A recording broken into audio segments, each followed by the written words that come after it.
அன்பு சொந்தங்களான கடகராசிக்கு வணக்கங்க. கடகம் அப்படின்னாவே கஷ்டங்களை கடந்து போகக்கூடியவங்க தான். கஷ்டங்களை மறைக்கக்கூடியவங்க தான். இன்னும் ஒரு படி மேல சொல்லணும்னா, இவங்க ஒரு நிமிஷம் சந்தோஷமா இருந்தா, இவங்களே யோசிப்பாங்க. போச்சுடா, ஒரு நிமிஷம் சந்தோஷமா இருந்துட்டோமா, எப்படியும் 1 மணி நேரத்துக்கு கஷ்டம் கட்டாயம் வரப்போகுது. இதனாலவே பல நேரங்கள்ல ஒரு சந்தோஷமான தருணங்கள் இருந்தாலும், அத அனுபவிக்கலாமா, வேணாவா அப்படிங்கிற மாதிரி ஒரு சதா நேரமும் ஏதாவது ஒரு சிந்தனையிலே இருப்பாங்க. அதாவது பிரச்சனைங்கிறது வெளியில இருந்து வர வேண்டியது இல்லப்பா. இவனே பிரச்சனை தான் அப்படிங்கிற மாதிரி கடகராசிக்காரங்க தேவையில்லாம இப்படி இருக்குமோ, அப்படி இருக்குமா, இப்படி இருந்திருக்கலாமா, அப்படி இருந்திருக்கலாம். ஏதாவது ஒரு மன கஷ்டம் இருந்துகிட்டே இருக்கும். ஆனா இவங்க ஒரு இடத்துல இருந்தா, இவங்க ஒரு வீட்ல இருந்தா, இவங்க உங்களுக்கு வாழ்க்கை துணையா இருந்தா, இவங்க உங்களுக்கு பிள்ளைகளாக இருந்தா, யாரையுமே கஷ்டப்படவே விட மாட்டாங்க. யார் என்னன்னே தெரியாதுங்க. ஆனா மத்தவங்களுடைய கஷ்டத்த தான் கஷ்டமா நினைக்கிறதுல கடகத்த அடிச்சுக்கிறதுக்கு ஆட்களே கிடையாது. நான் பல பதிவுகள்ல சொல்லியிருக்கேன். இவங்க தாய் உள்ளம் கொண்டவங்க தான். தாய்க்கு நிகரானவங்க தான். புரியுதுங்களா? கடகராசி வாழ்க்கை துணையா பெற்றவங்கலாம் புண்ணியம் பண்ணியிருக்கீங்கன்னே சொல்லலாம். சோ இப்படிப்பட்ட உயர்ந்த குணநலங்களுக்கு சொந்தக்காரர்களான கடகராசிக்கு தலைப்பு பார்த்திருப்பீங்க. 32 ஆண்டுகளுக்கு பிறகுங்க. அரியாசனத்துல அமரக்கூடிய நேரம். கடகம். அள்ளி அள்ளி கொடுக்கக்கூடிய நேரங்க. என்னம்மா அள்ளி அள்ளி குடுக்க போறேங்க? ஆல்ரெடி குடுத்துதான் ஒண்ணும் இல்லாம உட்கார்ந்துருக்கோமே அப்படின்னு பேசுவீங்க. உண்மைதான். அத நான் மறுக்க மாட்டேன். ஏன்னா, தனக்குன்னு எடுத்து வைக்கிறதுல உடன்பாடே இல்லாதவங்க தான் அந்த கடகராசிக்காரங்க. சுயநலம் அப்படின்னாக்க என்னன்னே தெரியாதுங்க. 10 பேர் சொல்லிக் குடுத்தா கூட இப்படி இருக்காத, அப்படி இரு. உனக்குன்னு வச்சுக்கோ, உனக்குன்னு பண்ணிக்கோன்னு சொல்லிக் குடுத்தா கூட, அது இவங்களுக்கு செட் ஆகாது. இவங்க வளர்றாங்களோ இல்லையோ, கூட இருக்கிறவங்க வளர்ந்தா இவங்களுக்கு ஒரு சந்தோஷம். சதா நேரமும் யாருக்காவது ஒருத்தவங்களுக்கு உதவி செஞ்சுக்கிட்டே இருந்தா மட்டும் தான் இவங்களுக்கு தூக்கமே வரும். இப்படிப்பட்ட நிலையில தான் கடகத்துடைய வாழ்க்கை ஓடிக்கிட்டு இருக்கு. ஆனா இவங்க செய்யக்கூடிய நல்லதை யாருமே அங்கீகரிக்கவே மாட்டாங்க. அனுபவிச்சுப்பாங்க. என்ன பெருசா பண்ணிட்டேன் அப்படின்னு ஒதுக்கி போட்டு போயிட்டே இருப்பாங்க. இத நெறைய இடங்கள்ல கடகம் அனுபவிச்சிருப்பீங்க. இப்படியே நான் இருந்தா நான் நல்லா இருப்பேனா? சத்தியமா சொல்றேன். இத நீ மாத்திட்டு தான் ஆகணும். உதவி செய்யக்கூடிய குணத்த உருப்படியானவங்களுக்கு பண்ணுங்க. உண்மையா உதவி தேவைப்படுறவங்களுக்கு பண்ணுங்க. அவங்களுக்கெல்லாம் வாய்ப்புகள் இருக்கு. அதை ஏன் அவங்க பண்ணணும்னு சொல்லிட்டு உங்கள தூக்கி சாப்பிட்டுட்டு இருக்காங்க. அதுக்கு இடம் குடுக்காதீங்க இனியாவது. கடகம் ஜெயிக்கணும்னா, இப்ப கிடைச்சிருக்கக்கூடிய வாய்ப்ப கரெக்ட்டா பயன்படுத்துங்க. உங்களுக்காக பயன்படுத்துங்க. நல்லா இருப்பீங்க. ரொம்ப நல்லா இருப்பீங்க. சரிங்க. கடகம் அப்டின்னாவே கஷ்டம், நஷ்டம் எல்லாத்தையும் மறைக்கிறவங்க தான் ஒத்துக்கிறேன். ஆ இன்னும் நான் சிறப்பா இருக்கணும். ஏதாவது பரிகாரம் இருக்காமா? நான் எந்தாவது தெய்வத்த வழிபாடு செஞ்சா ஓகேவா? இத எதுனா சொல்ல முடியுமா? அப்படின்னு கேட்டீங்கன்னா, சந்திர பகவானை ராசி அதிபதியா கொண்டவங்க நீங்க. ஓகேவா? சோ நீங்க சந்திர பகவான தான் பலப்படுத்தணும்.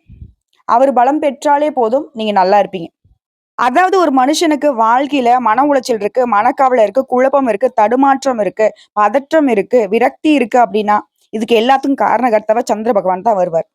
அதுவே ஒருத்தன் சுறுசுறுப்பா இருக்கான் அப்படின்னா, அதுக்கும் காரணகர்த்தா இவர்தான். சோ ஒருத்தனுடைய ஜாதகத்துல சந்திர பகவானுடைய பலம் குறையும் போது தாங்க, அது சந்திர தோஷம் அப்படின்னு சொல்லுவாங்க. பலவிதமான பிரச்சனைகளும் ஏற்படும். ஒரு மனுஷன் மனசு தெளிவோட, சந்தோஷமா, ஆரோக்கியமா, புத்தி கூர்மையோட இருக்கணும் அப்படின்னாக்க, இந்த சந்திர பகவானுடைய அருள் வேணும். சோ அப்படி பார்க்கிறப்ப மத்தவங்களுக்கே அப்படின்னா, உங்களுடைய அதிபதி இவர் இருக்கிறப்போ, இவர் கட்டாயம் உங்களுக்கு அனுகிரகம் பண்ணியே ஆகணும். இவரை எப்படிங்க நம்ம வலுப்படுத்துறது? சந்திரன் அப்படின்னாவே பிரகாசமான ஒளி வீசக்கூடியவர். அதே மாரி சந்திரனுக்கு சோமன் அப்படிங்கிற ஒரு பெயரும் இருக்கு. சந்திரனுக்கு உரிய கிழமையா இருக்கிறது திங்கட்கிழமை. சோ அதனால சோமவாரம் அப்படின்னு குறிப்பிடுவாங்க. இந்த பிறையாக தேய்ந்த சந்திரனை தான் சிவபெருமான் தன்னுடைய முடியில சூரியபடி காட்சி கொடுக்கிறார். அதே மாதிரி மனுஷங்களுடைய மனசுல இருந்து ஒரு 5 விதமான உணர்வுகளுக்கு தொடர்புடையவரே இந்த சந்திர பகவான் தான். இதனாலதான் சந்திர பகவான் மனோகாரகன் அப்படின்னு சொல்லுவோம். உணர்ச்சிகள், மனநிலை, தாய் உறவு இதுக்கு எல்லாத்துக்கும் சம்மந்தப்பட்டவர் இந்த சந்திர பகவான். அமாவாசை, பௌர்ணமி இது சம்பந்தப்பட்ட திதிகள்ல சந்திரனை அடிப்படையாக வைத்து கணக்கிடப்படுது.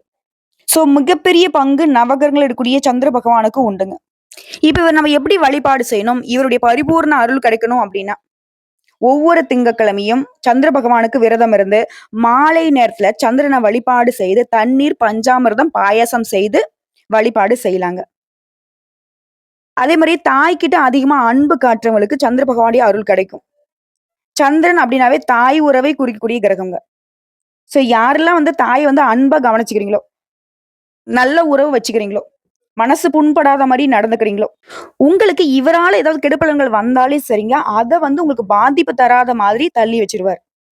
அதே மாரி சந்திர பகவானுடைய அருளை பெறுவதற்கு மற்றொரு சிறப்பான வழின்னு பார்த்தோம்னாக்கா, மகாவிஷ்ணுவ வழிபாடு செய்றது.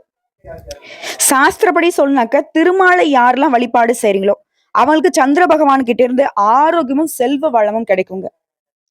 வேற சந்திர பகவானுடைய கதிர்கள் வந்து நம் மீது படும் வகையில தினம் தினம் சிறிது நேரமாவது வெளிய வந்து உட்காரணும். குறிப்பா பௌர்ணமி நாள்ல சந்திர பகவானுடைய ஒளிக்கற்றைகள் வந்து பூமியில படுங்க. அந்த நிலவுடைய ஒளியில அமர்ந்துகிட்டு சந்திர பகவானுடைய ஒளிக்கதிர் நம்ம மீது படுற மாதிரி நாம வந்து இருந்தோம் அப்படின்னா, சந்திர பகவான் கிட்ட இருந்து தெய்வீக சக்தி கிடைக்குங்க. மன அமைதி கிடைக்கும். சொல்லப்போனா யார் ஒருத்தங்களுக்கு சந்திர பகவானுடைய பலம் குறைந்து இருக்கோ, அவங்க சந்திரனுடைய கெட்ட திசையால பாதிக்கப்படுவாங்க. இதுதான் நாங்க ஜோதிடத்துல சொல்லுவோம். சந்திராஷ்டமம் இருக்குங்க, பார்த்து பத்திரமா இருங்க.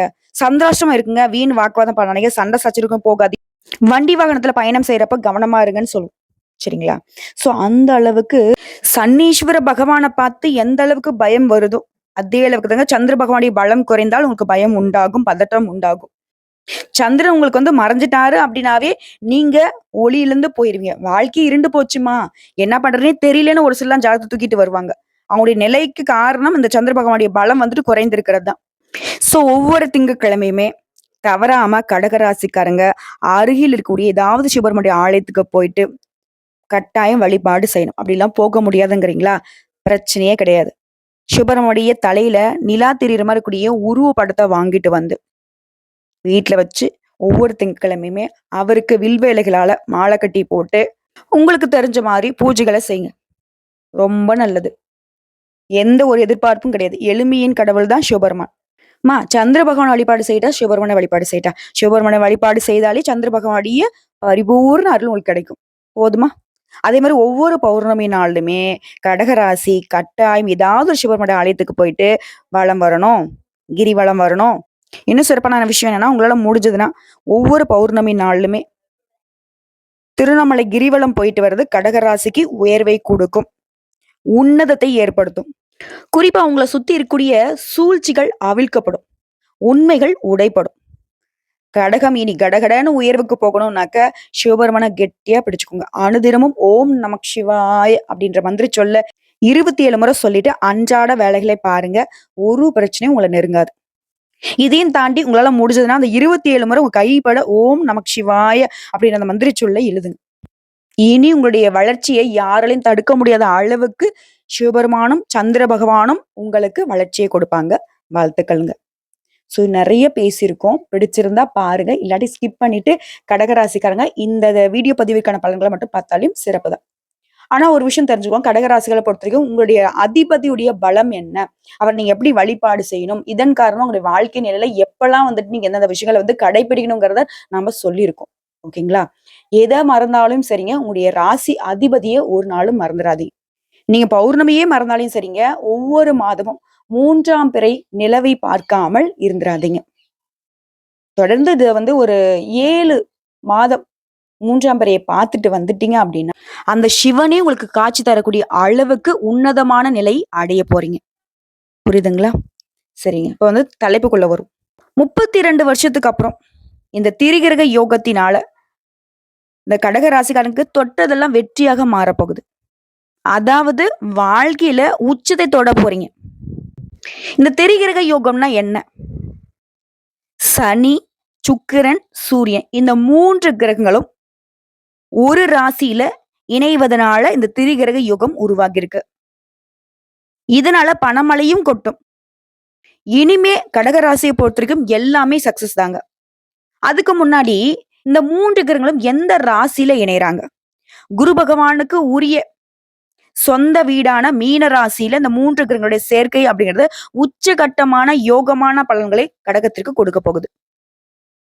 ஃபர்ஸ்ட் இந்த திரிகிரக யோகம்னா என்னம்மா?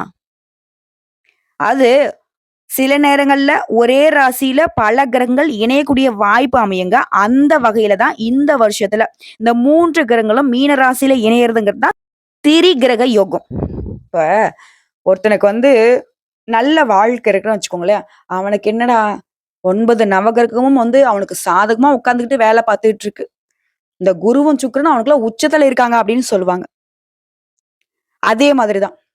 இப்போ நான் சொன்ன இந்த 3 கிரகங்களும் வந்துட்டு தனித்தனித்துவமா பார்த்தோம்னா, ஒவ்வொருத்தருக்கும் ஒவ்வொரு குணாதிசயம். அவங்க நினைச்சாங்க அப்படின்னாக்கா ஒருத்தருடைய வாழ்க்கைய வளர்ச்சிக்கும் கொண்டு போக முடியும், வீழ்ச்சிக்கும் கொண்டு போக முடியும். அது சனீஸ்வர பகவான்லாம் நினைச்சாருனாக்கா, அவரு கொடுக்கிறதையும் தடுக்க முடியாது, கெடுக்கிறதையும் தடுக்க முடியாது.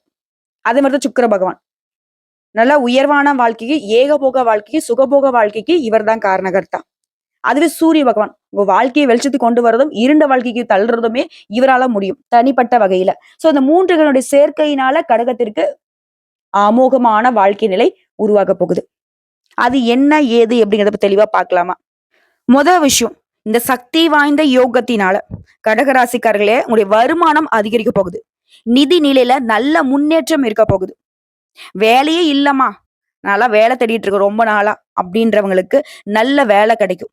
அதே மாதிரி வேலை செய்யக்கூடிய இடங்கள்ல எங்களுக்கு ரொம்ப நாளா எதிர்பார்த்துட்டு இருக்கேன், பதவி உயர்வும் கிடைக்கல, சம்பள உயர்வும் கிடைக்கல, ரொம்ப கஷ்டப்படுறோமா அப்படின்னு நினைக்கிறீங்களா? ஆண்களோ பெண்களோங்க, வேலை செய்யக்கூடிய இடங்கள்ல பதவி உயர்வுக்கும் சம்பள உயர்வுக்கும் வாய்ப்புகள் இனி அமையும். அது மாதிரி வியாபாரம் பாக்குறீங்க அப்படின்னாக்க கூடிய ஒப்பந்தங்கள் கிடைக்கும். வேலை தொடர்பா ஒரு சிலர் வெளிநாடு செல்லக்கூடிய யோகம் இருக்கு. அது மாதிரி வியாபாரத்தை விரிவுபடுத்தக்கூடிய வாய்ப்புகள் அமையும். பழைய முதலீடுகள் இருந்து கூட இப்ப நல்ல முன்னேற்றத்தை பெற போறீங்க. உடல் ஆரோக்கியத்தை பொறுத்த வரைக்கும் உங்களுக்கு சிறப்பான முன்னேற்றத்தை கொடுக்குங்க. இன்னும் சொல்லணும்னா எதிர்பாராத நேரத்துல, எதிர்பார்க்காத நேரங்க, குறிப்பா சொல்றேன் கேட்டுக்கோங்க. ஆனா ஆதாயங்களை பெறுவதற்கான வாய்ப்பு இருக்கு. நாம எதிர்பார்த்தே நமக்கு பணம் வராதே அப்படின்னு யோசிப்பீங்க இல்லையா? கட்டாயம் இனி நடக்க போகுது. அது மாதிரி வேலை பார்க்கக்கூடிய இடங்கள்லயும் உங்களுக்கு மதிப்பு மரியாதை உயரும். தொழில்ல நல்ல முன்னேற்றம் இருக்க போகுது. வணிகத்திலயுமே நல்ல லாபம் கிடைக்கும். சொல்லப்போனா அடுத்த கட்டத்திற்கு உங்களுடைய வாழ்க்கை நிலை போக போகுது. குடும்பத்திலுமே மகிழ்ச்சி அதிகரிக்க போகுது. கடகத்திற்கு இன்னைக்கு வாழ்க்கையில் நடக்கிறது எல்லாமே நேர்மறையான மாற்றங்களா தான் நடக்க போகுது. உங்களோட ஆசையில 9வது வீட்டுல தாங்க இந்த யோகம் உருவாகி இருக்கு. இதனால தனிப்பட்ட வாழ்க்கையும் சரி, தொழில் வாழ்க்கையும் சரி, மகிழ்ச்சி அதிகமா கிடைக்க போகுது. இது போட்டித் தேர்வுகளுக்கு தயாராகக்கூடிய மாணவர்களுக்கு, அரசாங்க உத்தியோகம் எதிர்பார்த்துட்டு இருக்கீங்க அப்படின்னாக்க கட்டாயம் பச்சை இங்குல கையெழுத்து போடுவீங்க. அரசாங்க உத்தியோகம் நிச்சயம். அது அடிமட்ட வேலையா இருந்தாலும் சரிங்க, கால் காசுல கவர்மெண்ட் காசு கட்டாயம் கடகராசிக்கு உண்டு. அதோட அனைத்து பணிகளுமே உங்களுக்கு வெற்றிகரமா முடியும். வாழ்க்கையே உங்களுக்கு அமோகமா மாறப்போகுது. என்ன நீங்க எதிர்பார்க்குறீங்களோ அது எல்லாமே நடக்க போகுது. வேலையிலயும் சரி, வாழ்க்கையிலும் சரி, வெற்றி உங்களை தொடர்வதனால மத்தவங்க எல்லாம் உங்ககிட்ட கை கட்டி நிப்பாங்க. உதவி கேட்டுங்க. அடுத்தடுத்து வரக்கூடிய சாதகமான மாற்றங்களின் காரணமா உங்களுக்கு வெற்றிகள் குவிய போகுது. வேலையில பதவி உயர்வு கிடைக்கிற மாதிரியே புதிய வேலை வாய்ப்பும் கிடைக்கும். பெரிய முன்னேற்றத்துக்கான அதிர்ஷ்டம் உங்களை தேடி வரும். அலுவலகத்துல உங்களுடைய முயற்சிகள் மற்றும் திறமைகளுக்கு அங்கீகாரம் கிடைக்கும். சக ஊழியர்களே உங்களுக்கு ஆதரவா இருப்பாங்க. அது உங்களுக்கு உற்சாகத்தை ஏற்படுத்தும். குறிப்பா நிதி ரீதியா நீங்க பணத்தை சேமிக்கிறதுல வெற்றி பெற போறீங்க. உங்களுடைய எதிர்காலத்திற்கு பாதுகாப்பு உண்டு. தனிப்பட்ட மற்றும் வணிக நோக்கங்களுக்காக நீங்க ஒரு நீண்ட தூர பயணம் போயிட்டு வருவீங்க. சொல்லப்போனா இந்த காலகட்டத்தை சரியா பயன்படுத்திட்டீங்க அப்படின்னாக்க கடகராசிக்காரங்களே நல்லா நோட் பண்ணிக்கோங்க. இந்த வாய்ப்பு கரெக்டா பயன்படுத்திங்க, நேரத்தை கரெக்டா பயன்படுத்திட்டீங்க அப்படின்னாக்க உங்களுடைய பல லட்சியங்களை இப்ப நிறைவேற்றி கொள்ள முடியும். சொத்து சேர்க்கை இருக்கு, வண்டி வாகனம் வாங்கக்கூடிய அதிர்ஷ்டம் இருக்கு, குடும்ப சூழல் இணக்கமா இருக்க போகுது. குடும்பத்துல இருக்கிறவங்க எல்லாம் உங்களுக்கு ஆதரவா இருப்பாங்க. உங்களை புரிஞ்சுக்காம ஒதுக்கி வச்சவங்க எல்லாம் இப்ப புரிஞ்சுக்கிட்டு உங்ககிட்ட ஆறுதல் தேடியும் உதவிகள் தேடியும் வருவாங்க. மேலும் குடும்ப வாழ்க்கையை பொறுத்த வரைக்கும் வாழ்க்கை துணை கிட்ட நெருக்கம் அதிகரிக்குங்க. இந்த காலகட்டத்துல உங்களுடைய உணர்வுகள் அப்படிங்கிறது பலப்பட போகுது. சமூகத்துல உங்களுடைய இமேஜ் அப்படிங்கிறது மேம்பட போகுது. இதன் விளைவா மரியாதைக்கு மற்றும் அங்கீகாரத்துக்கு உரியவர்களாக கடகராசிக்காரர்கள் வலம் வர போறீங்க. மொத்தத்துல இந்த திரிகிரக யோகம் அப்படிங்கிறது உங்க வாழ்க்கையை அடுத்த கட்டத்துக்கு கொண்டு போக போகுதுங்க. சொல்லப்போனா இந்த சக்தி வாய்ந்த கிரக நிலை தன்னம்பிக்கை, தைரியத்தை அதிகப்படுத்துது. வாழ்க்கையில் உள்ள தடைகளை எல்லாத்தையுமே தாண்டி வர வைக்குது. வியாபாரிகளுக்கு இந்த யோகம் அப்படிங்கிறது புதிய வாய்ப்புகளை கொடுக்குது. இது கூட்டு வியாபாரத்துல ஈடுபட்டுறீங்க அப்படின்னாக்கா பெரிய ஒப்பந்தங்களை பெற போறீங்க. இதே சொந்தமா தொழில் செய்யறீங்க, இல்ல ஒரு இடத்துல வேலை பாக்குறீங்க அப்படின்னாக்கா உங்களுக்குமே முன்னேற்றம் உண்டுங்க. தனிப்பட்ட வாழ்க்கையை பொறுத்த வரைக்கும் திருமணம் ஆனவர்களா இருக்கீங்க அப்படின்னாக்க உங்களுடைய உறவுகள்ல அமைதியும் மகிழ்ச்சியும் அனுபவிக்க போறீங்க. திருமணம் ஆகாதவர்களா இருக்கீங்க அப்படின்னாக்க உங்களுக்கு பொருத்தமான வரன் உங்களை தேடி வரும். இந்த சாதகமான கட்டம் அப்படிங்கிறது வாழ்க்கையினுடைய அனைத்து துறைகளிலுமே முன்னேற்றத்தையும் செழிப்பையும் தரப்போகுதுங்க. நீங்க எடுக்கக்கூடிய காரியங்கள் எல்லாமே வெற்றி பெற போகுதுனால எதிர்ப்புகளும் விலகி போகும். பயணங்களின் மூலம் நன்மைகள் உண்டு. செய்யக்கூடிய காரியங்கள் உங்களுக்கு பெருமையை ஏற்படுத்தும். காரிய தடைகள் விலகுது, பணவரத்து அதிகமாகுது, புத்தி சாதுரியத்தினால ஆன்மீகத்தில் நாட்டம் கூடும். குடும்பத்திலயும் சந்தோஷமான சூழ்நிலை இருக்க போகுது. தொழில் வியாபாரத்துல முன்னேற்றம், உத்தியோகத்துல இருக்கிறவங்க திறமையான பேச்சுக்களால வெற்றி பெற போறீங்க. அதுவும் பெண்கள்லாம் பார்த்தோம்னா, உங்களுடைய புத்தி சாதுரியம் அதிகரிக்குங்க. கலைத்துறையில இருக்கிறவங்களுக்கு எதிர்பார்த்த பணம் உங்கள வந்து சேரும். அரசியல் துறையில இருக்கிறவங்களுக்கு பிரச்சனைகள் குறையுது. மாணவர்களை பொறுத்தவரைக்கும் கல்வியில நாட்டம் அதிகமாகும். ஆர்வத்தோட பாடங்களை படிப்பீங்க. சோ இப்ப வரைக்கும் பார்த்தது பொது பலன்கள். இதுவே இந்த திரிகிரக யோகத்தினால கடகராசிக்கு ஏகபோக வாழ்க்கை உருவாகிருச்சு. இது தாண்டி இன்னும் சிறப்பா தனிப்பட்ட முறையில நட்சத்திர பலன்களை பார்த்து தெரிஞ்சுக்கலாங்க. புனர்பூசம் நட்சத்திரம் 4ஆம் பாதம். மத்தவங்களுக்கு வழிய போய் உதவி செய்வீங்க. எந்த ஒரு விஷயத்திலுமே வெற்றி கிடைக்கும். நண்பர்கள்கிட்ட உதவி கிடைக்கும். வரக்கூடிய வாய்ப்பை பயன்படுத்தி எதிர்காலத்தை அழகா திட்டம் தீட்டிக்க போறீங்க. கலைத்துறையில இருக்கிறவங்களுக்கு வாய்ப்புகள் தேடி வரும். அது முன்னேற்றமும் ஆதாயங்களும் கிடைக்கக்கூடிய காலகட்டம். அடுத்ததான் பூசம் நட்சத்திரம். வியாபாரம் தொழில் சிறப்பா இருக்கும். எதிர்பார்த்த நிதி வசதி கிடைக்கும். திட்டமிட்ட காரியங்கள் வெற்றியை ஏற்படுத்தும். நிதானத்தை கடைபிடிச்சிங்க அப்படின்னாக்க இன்னும் சிறப்பான வெற்றி தொடரும். அடுத்து உத்தியோக பணிகள் இருக்குங்க. மேல அதிகாரிங்க கிட்ட அன்பும் ஆதரவும் உண்டு. சொல்லப்போனா அவங்க உங்களை அனுசரிச்சு நடந்துப்பாங்க. அதே மாதிரி நிலுவையில் இருக்கக்கூடிய பணம் உங்களுக்கு இப்ப கிடைக்க போகுது. அரசியல் துறையில இருக்கிறவங்க, பொது காரியங்களில் ஈடுபடக்கூடியவங்களுக்கு எல்லாம் நினைத்த காரியங்கள் கைகூடும். நிதி ஆதாயம் உண்டுங்க. அடுத்த ஆயில்யம் நட்சத்திரம். பிரச்சனைகள் இல்லாத பிரகாசமான வாழ்க்கை உண்டு. குடும்பத்தாருடைய முழு ஒத்துழைப்பு கிடைக்குதுங்க. கணவன் மனைவி உறவெல்லாம் மனக்கசப்புகள் மாறி அந்யோன்யம் அதிகமாக போகுது. வேலை பளு குறையுதுங்க. எடுத்த காரியங்கள்ல வெற்றி பெறுவீங்க. திடீர்னு கோவம் வரும். சோ இந்த கோவத்தை மட்டும் கட்டுக்குள்ள வச்சுக்கோங்க. உங்களுடைய திறமையை கண்டு மத்தவங்க பாராட்டக்கூடிய அளவுக்கு வாய்ப்புகள் உண்டு. எதிர்பார்த்த பண வரவு இருக்கும். எல்லா செயல்பாடுகளுமே நிதானத்தை கடைபிடிச்சிங்க அப்படின்னாக்கா முன்னேற்றத்துக்கு வழி உண்டு. மேல் இடத்துலயுமே உங்களுக்கு பாராட்டுகள் கிடைக்கும். அடுத்ததுதான் ஆயில்ய நட்சத்திரம். உங்களை பொறுத்த வரைக்கும் மனக்குழப்பங்கள் நீங்குது, தைரியம் உண்டாகுது. தடைப்பட்ட காரியங்களை கூட இப்ப வந்து நல்ல விதத்துல செஞ்சு முடிச்சுக்க போறீங்க. உங்களுடைய மனசு வந்து மகிழ்ச்சியில ததும்பக்கூடிய அளவுக்கு இனி நடக்கிறது எல்லாமே நல்லதாவே நடக்க போகுது. ஆடை ஆபரண சேர்க்கை இருக்கு. உங்களுடைய எண்ணங்கள் எல்லாமே நிறைவேற போகுது. குடும்பத்திலுமே சுப நிகழ்ச்சிகள் எல்லாமே கைகூடி வரப்போகுதுங்க. உங்களை பொறுத்த வரைக்கும் முதல் பரிகாரம் திங்கட்கிழமைகள் தோறும் சிவபெருமானையும் அம்பாளையும் வணங்குவதனால, குறிப்பா அம்மனுக்கு மல்லிகை மலர் சாற்றி வழிபாடு செய்வதனால மனம் போல் வாழ்க்கை இருக்கும். சிவனுடைய அனுகிரகத்தினால நிலைத்த செல்வம் செல்வாக்கு கிடைக்கும். உங்களை பொறுத்தவரைக்கும் 2வது பரிகாரம் மற்றும் வழிபாடு ஆதி பராசக்தி அன்னையை ஒரு முறை போயிட்டு தரிசித்துட்டு வந்துட்டீங்கன்னா உடல் ஆரோக்கியம் உண்டு. எதிர்பார்த்த காரியங்கள் சட்டுன்னு முடியும். நல்ல பலன்கள் உண்டாகும். சோ இப்ப வரைக்கும் பார்த்த பொது பலன்கள், நட்சத்திர பலன்கள், பரிகாரங்கள். இந்த திரிகிரக யோகத்தினால கடகத்துடைய வாழ்க்கையே ஒட்டு மொத்தமா உயர்வுக்கு போகுது. பொருளாதார ரீதியா, செயல்பாடுகள் ரீதியா, மதிப்பு மரியாதை ரீதியா கடகம் அப்படின்னாவே பெரிய உயர்வை பார்க்க போறீங்க. அதாவது எல்லாரும் நல்லா இருக்குன்னு நினைக்கக்கூடிய உங்களுக்கு இனி நடக்கிறது எல்லாமே நல்லதாகவே நடக்க போகுது. வாழ்த்துக்கள். வெற்றி தொடரட்டும். கடகத்துடைய கஷ்டங்கள் மறையட்டும்.